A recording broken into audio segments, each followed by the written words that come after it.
하나님은 살아계십니다. 하나님을 기대합니다. 하나님은 하실 수 있는 줄 믿습니다. 켄터키주의 한 남자가 태어났습니다. 그는 크리스찬 가정에서 성장을 했습니다. 한때 그는 교회 직원으로 일을 하기도 했습니다.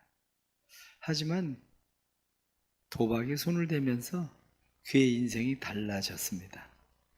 월급을 받기가 무섭게 그 돈을 가지고 도박장으로 달려갔습니다. 그러나 항상 딸 때보다도 잃을 때가 많았습니다. 그러니 자연적 도박에 정신이 팔린 사람이 야금야금 돈을 빌려서 쓰기 시작했는데 도저히 갚을 수 없을 만큼 빚이 늘어났습니다. 결국에는 크리스엘은 자기가 근무하던 은행에서 횡령을 했습니다. 얼마 뒤 은행 관리자가 잔고에 문제가 생긴 것을 알고 경찰에 신고를 했습니다. 조사를 받으러 가기 전날 밤에 크리스엘은 잠을 잘 수가 없었습니다. 고민 끝에 가룟 유다의 길을 따르는 게 낫겠다. 그렇게 결심을 하고 아내에게 유서를 써놓고 그리고 차를 몰고 교회로 나갔습니다. 총을 꺼내서 자기의 머리에 관자놀이에 총을 대고 방아쇠를 당기려고 하는데 용기가 나지 않는 거예요. 용기가 나지 않으니까 창문을 열고 밖에다가 총을 탕탕 몇 번 쏴봤습니다. 그리고 다시 자기 관자놀이에 총을 대고 그는 외쳤습니다. 당기라고. 당겨. 이 멍청아. 너는 죽어 마땅한 놈이야. 당겨. 그런데도 방아쇠를 당길 용기가 나지 않는 것은 지옥에 갈까봐 두려워서 도저히 방아쇠를 당길 수가 없었습니다. 그렇게 새벽까지 씨름을 하다가 만신창이화돼서 집으로 돌아왔습니다. 유서를 발견한 아내가 경찰에 신고를 하고 아내는 집으로 돌아온 남편을 와라 끌어안았습니다. 그런데 아내는 자기를 와라 끌어안았지만 경찰관은 손에 수갑을 채우고 그를 연행했습니다. 동네 사람도 가족들도 보는 앞에서 수갑을 채워서 끌려가는 자기 신세가 얼마나 창피스러운지 말할 것이 없습니다. 그런데 한편으로 마음 가운데 자유함이 생겼습니다.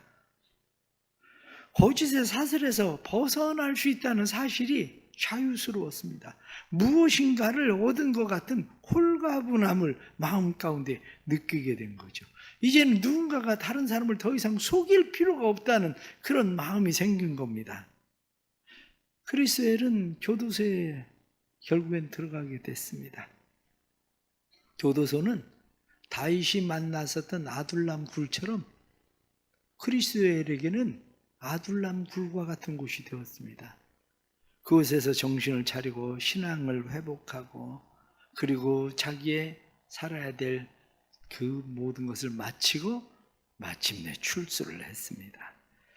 출소를 한 후에는 지역교회들을 돕기 시작했습니다. 무엇이든지 지역교회 보탬이 되는 일이라면 물불 가리지 않고 열심히 일을 했습니다. 그리고 얼마 후에 그는 교회 사역자가 됐습니다. 1998년 인근 다른 데 있는 교회가 크리스엘 목사님의 소문을 듣고 자기 교회 청빙을 했어요. 그래서 그 목사님이 그곳에서 목회 사역을 하기 시작하는데 켄터키에서 아주 부흥하는 그런 교회가 되었습니다. 왜냐하면 그는 흘러 떠내려가는 사람들의 처지와 형편을 너무 잘 아는 거야. 그 상황들이 어떻게 되는지 자기가 인생의 밑바닥에 떨어져 있다가 올라온 사람이기 때문에 사람들로 하여금 그곳을 벗어날 수 있는 방법이 무엇인지 잘 알고 있었습니다. 그래서 사람들을 위로하고 용기를 주고 격려하기 시작했습니다. 흘러 떠내려가는 사람들을 멈추게 하고 멈추는 것뿐만 아니라 밑바닥에 있는 사람들을 끌어올리는 그런 일을 하면서 교회가 크게 부흥을 한 것이죠. 어렸을 때 수영을 하면서 겪는 그런 일은 친구들과 함께 개울에 가서 수영을 하면 한참 놀다가 보면 옷은 여기다 벗어놨는데 저만큼 떠내려가서 한참 밑으로 떠내려가서 거기서 우리가 놀고 있습니다. 옷을 주우러 올라와야 됩니다. 살아가면서 세상의 물결이 얼마나 센지 사실은 우리가 그 세상 물결에 놀다가 보면 그냥 떠내려가요. 거슬러 올라가는 일이 얼마나 힘든지, 친구들과 함께 때로는 물살을 거슬러서 열심히 올라가 보려고 수영을 하는데 힘을 써봐도 제자리야. 그런데 힘을 쓰지 않는 순간 훅 떠내려가 버리죠. 오래전에 한 여자 청년이 저에게 와서 상담을 했습니다. 그는 상담을 하면서 그런 이야기를 합니다. 자기가 청소년부 때 교회를 열심히 다녔어요. 청소년부 때 교회를 열심히 다니고 그리고 직장에 취직을 하고 그리고 나서 교회 교사도 하고 찬양대도 하고 그러면서 봉사를 했습니다. 그런데 그때 상담하던 그때는 주말까지 근무를 했었거든요.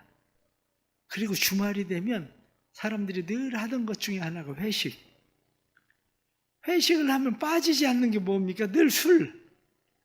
나는 그리스도인이니까 난 술 먹지 않아. 그리고 처음엔 술을 받지 않았어요. 그런데 분위기를 좀 맞춰야 되는 것 같아요. 직장의 일원으로서 따라가서 술도 안 마시고 앉아있는 자기 모습이 그래도 직장의 한 일원으로서 분위기를 맞추기 위해서 술잔을 받아서 자기 앞에 놨습니다. 그런데 분위기를 좀 더 맞추려면 입에 대는 흉내라도 내야 되는 것 같아요. 그래서 한 잔씩 입에 대기 시작했습니다. 그런데 그것이 한 잔, 두 잔?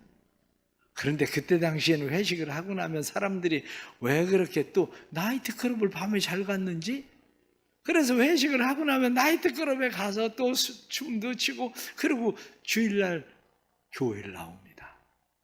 주일날 교회를 나오기 시작하면서 술 냄새가 날까봐 양취질을 열심히 하고 그리고 교회를 나왔는데 어느 날부터 자신이 얼마나 가증스럽게 느껴지는지, 어젯밤에는 술을 실컷 먹고 나이트클럽 가서 춤추고 그러다가 지금은 와서 아무 일도 없다는 듯이 그렇게 아이들 가르치고 성가대를 하고 이러는 자기 모습이 너무 가증스러운 거야. 그러면서 한 번, 두 번 교회를 빠지기 시작을 합니다. 교회를 빠지기 시작하다가 마침내는 교회하고 멀어졌다는 이야기를 하더라고요. 그래 지금은 권사님이 되셨는데 대학을 다니던 청년을 전도를 하게 돼서 그 청년을 태우러 그때는 그 자취집까지 제가 차를 끌고 갔어요. 차를 끌고 가면 전날 얼마나 술을 많이 마셨는지 이 핑계대고 저 핑계대고 교회를 나오지 않으려고 안 따라오려고.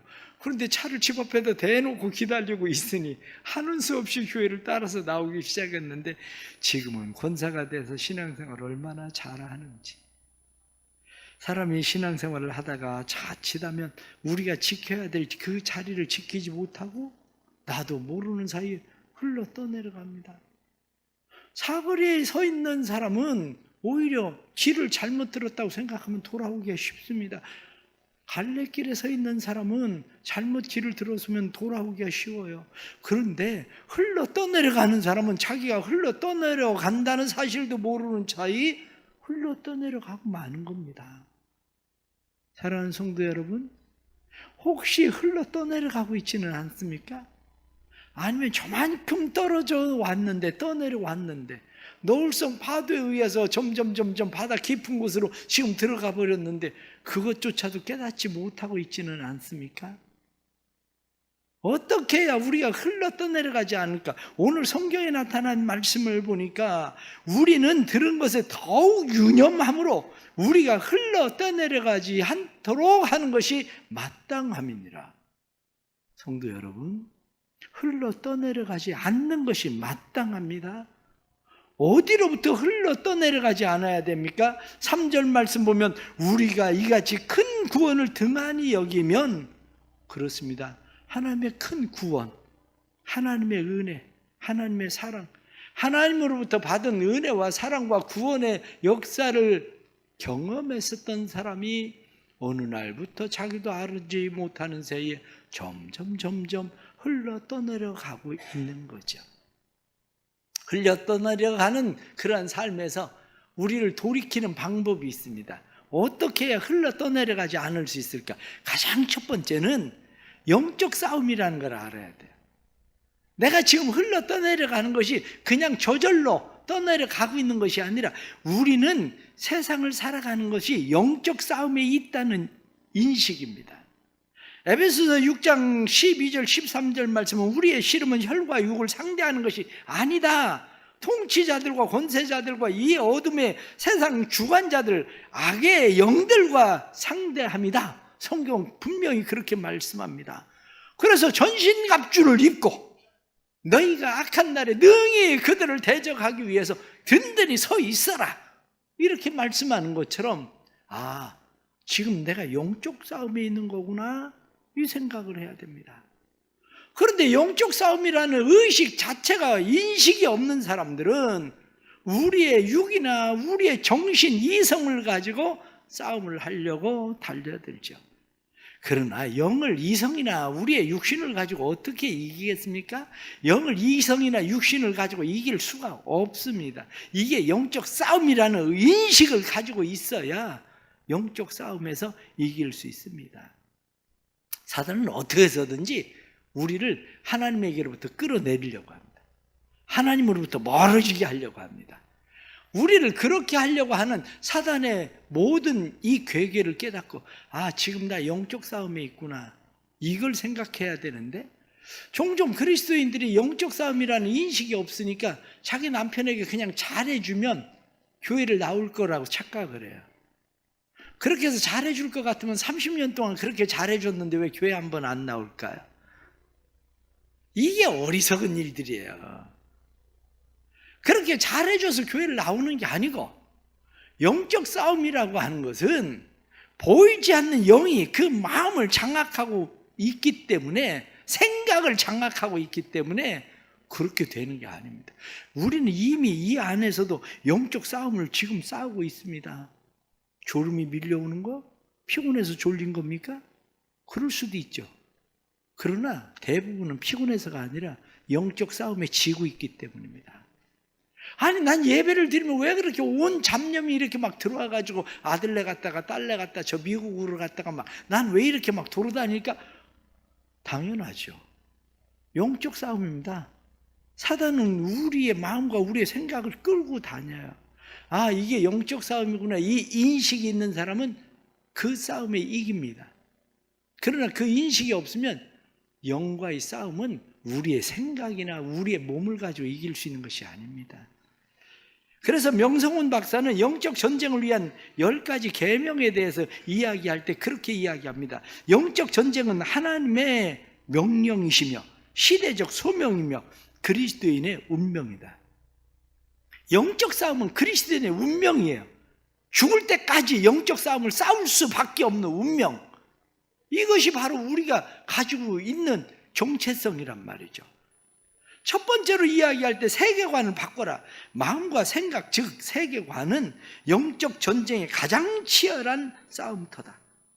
하나님의 세계와 인간의 세계만 말하는 기능적 이실론에서 탈피하지 않으면 영적 전쟁에서 이길 수가 없다. 그렇습니다. 영의 문제입니다. 두 번째로 이야기할 때 하나님과 올바른 관계를 가지라. 영적 전쟁에서는 능력보다 관계가 더 중요하다. 사단과의 싸움은 내가 싸우는 것이 아니라 하나님이 싸우시는 것이다. 하나님이 우리를 인정하시고 도우시는 관계가 없다면 백전백패할 뿐이다. 내가 사단의 역사를 이기지 못합니다. 백전백패합니다. 그러나 하나님이 우리를 도우시고 은혜 베푸시며 이기는 겁니다. 세 번째로 이야기할 때 전투적 기도에 들어가라. 마귀를 대적하고 내어 쫓는 것은 명령적 기도다. 하나님이 우리에게 마귀를 이길 수 있는 권세를 주셨다. 이 권세를 사용하는 것이 바로 영적 전쟁의 기도다.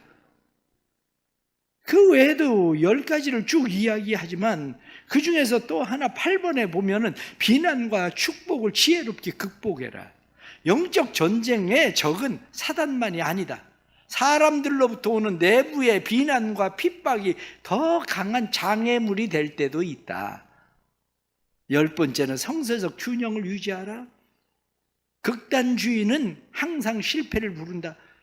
귀신의 역사, 사단의 역사를 무시하는 것만큼이나 모든 것을 귀신의 역사로 단정하는 것도 패배의 원인이다. 그렇습니다. 영적 분별력을 가지고 이게 영적인 문제인지 잘 분별해야 됩니다. 그래서 악한 영들과의 싸움이다. 이 의식이 가장 먼저 있어야 됩니다. 두 번째는 사단의 전술을 이해하라. 그거예요. 우크라이나하고 러시아하고 전쟁을 치르고 있지만 중요한 건 이 전술의 문제입니다. 어떤 전술을 가지고 그들의 약점을 이길 건가? 사단이 우리의 약점을 너무 잘 압니다. 사단은 우리가 손 놓기 싫어하는 걸 너무 잘 알아요. 우리가 두려워하는 것을 너무 잘 알아요. 그래 사단은 우리를 집중적으로 공격하는데 우리의 약점을 공격하고 내가 잃어버리기 싫어하는 것을 공격하고 내가 두려워하는 것을 공격합니다. 그러면 이러한 사단의 공격들은 어떻게 일어나느냐? 첫 번째가 환난과 핍박입니다. 우리에게 많은 환난과 핍박들을 통해서 우리를 위협하고 두렵게 만드는 거죠. 그런데 환난과 핍박을 당할 이유 중에 하나가 뭐냐? 여기에 패배하는 이유 중에 하나는 첫 번째 단추를 잘못 끼웠다. 그거예요. 내가 예수를 믿는 이유가 어디에 있습니까? 예수를 믿는 이유는 나는 죄인이구나, 내가 예수 믿고 구원받아야 된다 라고 하는 예수를 믿는 이유가 예수 믿고 죄사함, 예수 믿고 하나님의 나라가 우리에게 주어진다는 사실에 대한 인식이어야 되는데 예수 믿고 죄사함도 없고 예수 믿고 내세도 없으면 이 사람은 첫 단추를 잘못 끼운 거예요. 첫 단추를 잘못 끼우면서 그는 생각하기를 예수 믿으면 복을 받는데, 예수 믿으면 잘 된대, 애들도 잘 되고 뭐든지 잘 된대. 그리고 예수를 믿었어요.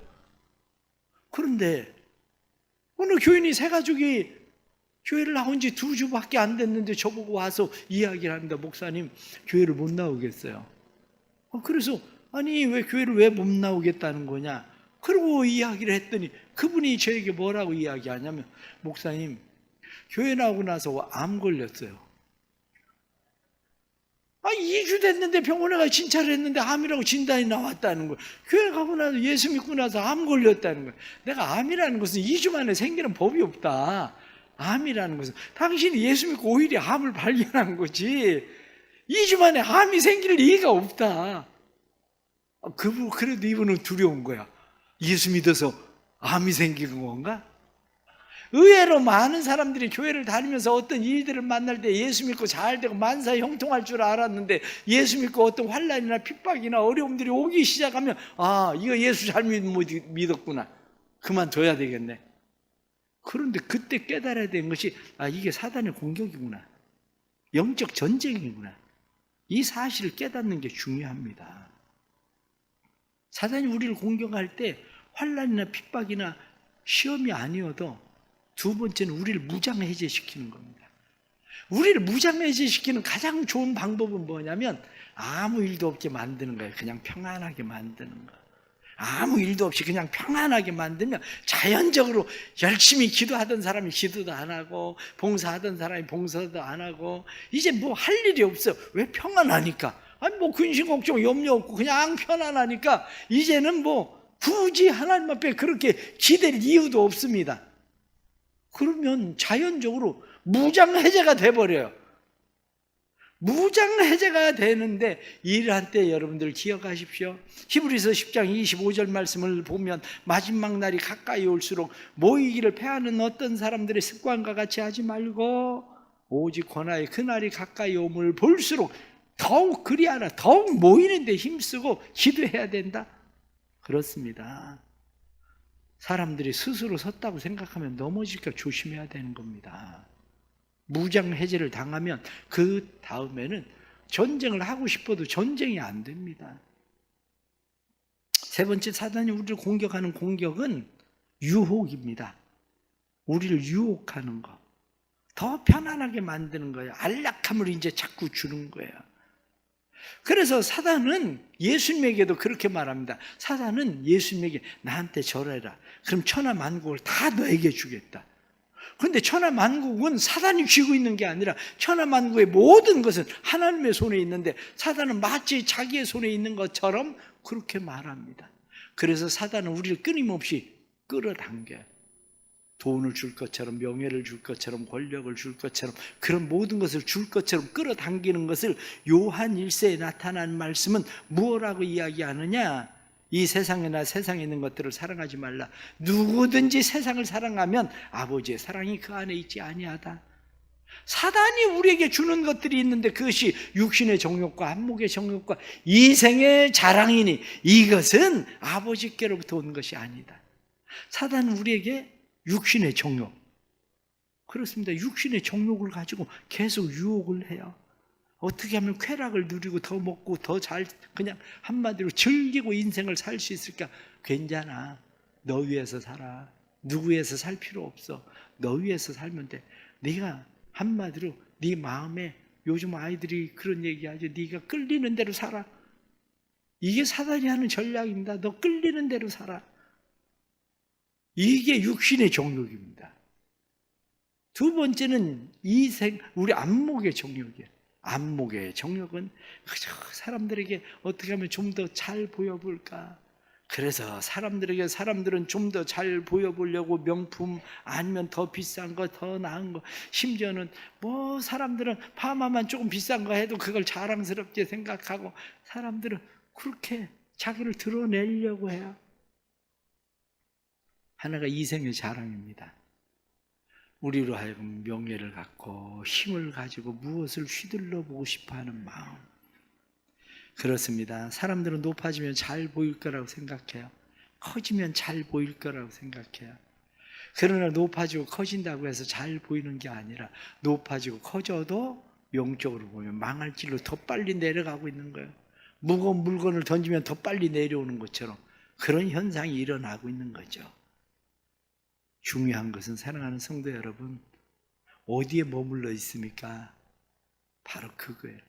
길을 잃어버린 사람들은 대부분 4km에서 6km 반경을 벗어나지 않는다고 합니다. 아무리 자기가 막 길을 찾아서 여기저기 막 숲속을 헤매도 4km, 6km를 벗어나지 못합니다. 대부분의 사람들이. 그런데 흘러 떠내려가는 사람들은 자기가 흘러 떠내려가는 줄도 모르고 정처 없이 그냥 떠내려가고 있어요. 오늘날 많은 사람들이 자기가 흘러 떠내려가고 있는지도 모르고 떠내려가요. 구원의 은혜, 구원의 감격에서 흘러 떠내려가고 있어요. 감사를 잃어버린 생활로 흘러 떠내려가고 있어요. 하나님을 위해서 열심히 봉사하고 섬기고 살아가겠다고 생각했었던 사람들이 흘러 떠내려가서 이미 방관자가 되어 있는 사람들이 얼마나 많습니까?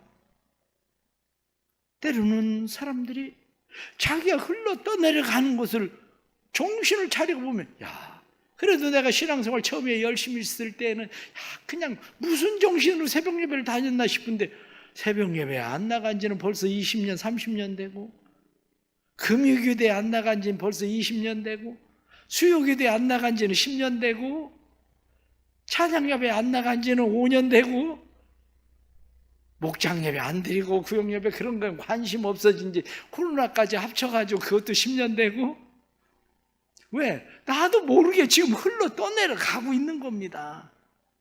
그러나 정신 차리십시오. 오늘 성경 무엇라고 말씀합니까? 2절에 나타난 말씀을 보니까 모든 범죄함과 순종하지 아니함이 공정한 보응을 받았거든. 하물며 구원의 은혜를 등한히 여기며 그 보응을 어찌 피하리요. 하나님이 사랑이 많으신 하나님 맞습니다. 그런데 하나님이 사랑이 많으신 하나님이지만 하나님은 항상 사랑이 많으신 하나님만이 아니라 하나님은 때로는 무서운 하나님이기도 해요. 아니, 하나님이 왜 우리를 그렇게 무섭게 하시느냐? 이유는 간단합니다. 만일 너희에게 하나님의 징계가 없으면 너희는 사생자다. 하나님의 징계가 없으면 우리는 사생자가 될 수밖에 없습니다. 하나님의 징계라고 하는 것이 하나님이 우리를 망하게 하려고 막 어떤 일을 벌이느냐, 전혀 그렇지 않습니다. 하나님의 징계는 간단합니다. 하나님의 징계는 하나님의 방어벽을 걷어버리면 되는 거예요. 하나님의 방어벽을 걷어버리면, 우리의 육신을 지키고 있었던 건강의 방어벽을 하나님이 걷어버리면 그때부터 질병이 생기는 거예요. 내가 돈 열심히 벌고 있다고 생각해서 내가 버는 줄 알았는데 하나님이 방어벽을 걷어버리면 돈이 다 날아가요. 인간관계가 잘 돼서가 저 사람 날 죽었다 깨나도 저 사람 날 도와줄 사람이야. 그런데 하나님이 그 방어벽을 걷어버리면 그 사람이 날 털어먹는다니까요. 왜? 우리는 욥기서를 보십시오. 욥기를 보면 하나님께서 울타리를 두르셨다. 하나님의 방어벽으로 우리의 삶을 두르시니까 우리가 버티고 견디고 살아가는 거지. 하나님 그래? 그럼 네 힘으로 해봐. 그리고 하나님의 방어벽을 거두는 순간 우리는 나락으로 떨어지는 겁니다. 하나님이 우리를 어떻게 뭐 해보려고 막 할 것도 없어요. 꽃밭을 망치는 방법은 내버려 두면 돼요. 내버려 두면 잡초가 꽃들보다도 더 많이 펴서 더 이상 꽃밭이 아니에요. 그냥 잡초밭이지. 농사 짓는 사람들 보세요. 뒤돌아서면 풀난대잖아. 그거 조금만 내버려 둬보세요. 그러면 그 밭인지, 밭은 밭이지 풀밭. 그렇게 되는 거예요. 우리의 인생도 마찬가지로 하나님의 은혜를 주시지 않으면, 하나님의 방어벽을 거두어 버리면 우리 인생이 아무것도 아니라는 사실을 깨달아야 되는 겁니다. 낚시를 좋아하는 한 사람이 가족들과 함께 바닷가로 휴가를 갔습니다. 바닷가로 휴가를 가서 바다 낚시를 좋아하니까 조그마한 배를 빌려가지고 바다로 낚시를 가는데 딸아이가 아빠 나도 데리고 가, 나도 같이 갈래. 그리고 딸아이가 이야기하니까 조그마한 배 딸을 태우고 바다로 나갔습니다. 그래서 낚시질을 하고 있는데 고기가 안 잡혀요. 고기가 안 잡히니까 저 옆에 보니까 큰 갯바위가 있어요. 딸아이 보고 이야기하기를 너 여기서 잠깐 놀고 있어. 아빠가 조금 더 들어가서 낚시질을 하다가 우리 집에 가자. 그러니까 너 여기 조금 놀고 있어. 그리고 딸아이를 갯바위에 내려놨어요. 딸아이를 갯바위에 내려놓고 열심히 낚시질을 하다가 번쩍 정신이 들었는데 애는 그리고 뒤를 돌아보니까 이게 웬일입니까? 갯바위가 없어져 버렸어요. 물이 들어오고 있었는데 자기는 낚시질을 하느라고 물이 들어오는 것조차도 전혀 깨닫지 못했는데 물이 점점 들어오기 시작하니까 아마 갯바위에 있었던 딸이 아빠 아빠 그러고 불렀을 거예요. 그런데 파도 소리에 이 아이의 목소리는 잠겨버리고 아빠는 저기서 혼자 그저 고기 몇 마리 잡겠다고 낚시질에 holmul하고 있었던 거죠. 가장 소중한 것을 잊어버린 거예요. 성경을 그것을 우리에게 뭐라고 이야기합니까? 이 에서가 장자의 명분을 등한히 여겨서 팥죽 한 그릇에서 장자의 명분을 팔아버렸다. 그리고 나더니 그가 심한 눈물과 통곡으로 그가 하나님 앞에 후회했어도 그것을 얻지 못했다. 사랑하는 성도 여러분, 구원의 은혜를 등한히 여기면 안 됩니다. 하나님이 우리에게 베푸시는 은혜, 은총을 등한히 여길 게 아니라 우리에게 베풀어 주신 감사의 삶을 등한히 여길 것이 아니라 내가 혹시 지금 잘못 흘러 떠내려가고 있지는 않은지 생각하고 믿음의 선한 싸움을 싸우십시오. 거슬러 올라가려고 힘쓰십시오. 거슬러 올라가려고 해도 제자리밖에 되지 않는데 그나마 하지 않고 있다면 떠내려갈 수밖에 없습니다. 시편 127편 1절 2절 말씀은 여호와께서 집을 세우지 아니하시면 세우는 자의 수고가 헛되고 여호와께서 성을 지키지 아니하시면 파수꾼에 깨어 있으니 헛되도다. 너희가 일찍 일어나고 늦게 누우며 수고의 떡을 먹음도 헛되다. 그렇습니다. 우리의 힘으로 되는 거 아니에요. 우리의 힘으로 무엇이 되는 것처럼 생각해도 우리의 힘이 아니라 하나님의 은혜로 되는 것을 믿습니다. 하나님이 우리에게 은혜를 거두시면 우리는 아무것도 아니라는 사실을 기억해야 됩니다. 오늘 이 주일에 믿음의 승리자들로 다시 주님 앞에 서기를 바랍니다. 마음 가운데 새로운 결단을 하고 그래 다시 올라가야 되겠다. 다시 거슬러 올라가야 되겠다. 영적 싸움을 싸워야 되겠다. 정신을 차리고 마귀를 대적해야 되겠다. 이런 생각을 가지고 우리가 다시 하나님 앞에 새로 하시는 은혜가 있기를 바랍니다. 우리가 하나님 앞에 다시 돌아오면 하나님은 우리가 올라갈 수 있는 힘을 주시고 하나님께서 우리에게 은혜를 베푸셔서 하나님의 사랑이 은총이 우리에게 얼마나 큰지를 다시 깨닫게 하시는 은혜를 주십니다. 그것을 성경 말씀은 하나님도 표적들과 기사들과 여러 가지 능력으로 이렇게 말한 것처럼 우리의 삶 속에 하나님의 행하시는 표적들과 기사와 능력들이 우리의 삶에 실제될 뿐만 아니라 그것이 영적 싸움의 큰 무기가 되기를 주의 이름으로 축복합니다. 기도합시다. 하나님 아버지 감사합니다. 연약하고 부족한 우리를 얼마나 사랑하시는지 너무너무 사랑해 주셔서 감사합니다. 하나님의 은총을 거두시면 우리는 아무것도 아닙니다. 그런데 우리가 때때로 얼마나 교만한지 내가 무엇을 할 수 있는 것처럼 착각하고 살아갑니다. 하나님 아버지, 하나님의 은혜입니다. 더욱이 하나님께서 이 구원의 은혜를 예수 그리스도의 십자가를 통해서 우리에게 주셨는데 우리가 그것을 깨닫지 못하고 살아갑니다. 다시 우리의 위치를 파악하게 하시고 어디로 흘러 떠내려갔는지 파악하게 하시고 악한 사단의 권세들과 영적 전쟁을 치르게 하시고 믿음의 담력을 가지고 싸우게 해주시고 우리로 하여금 정신을 차리고 하나님을 믿고 의지하고 신뢰하며 살아갈 때에 우리의 삶의 회복의 놀라운 역사가 일어나게 하여 주옵소서.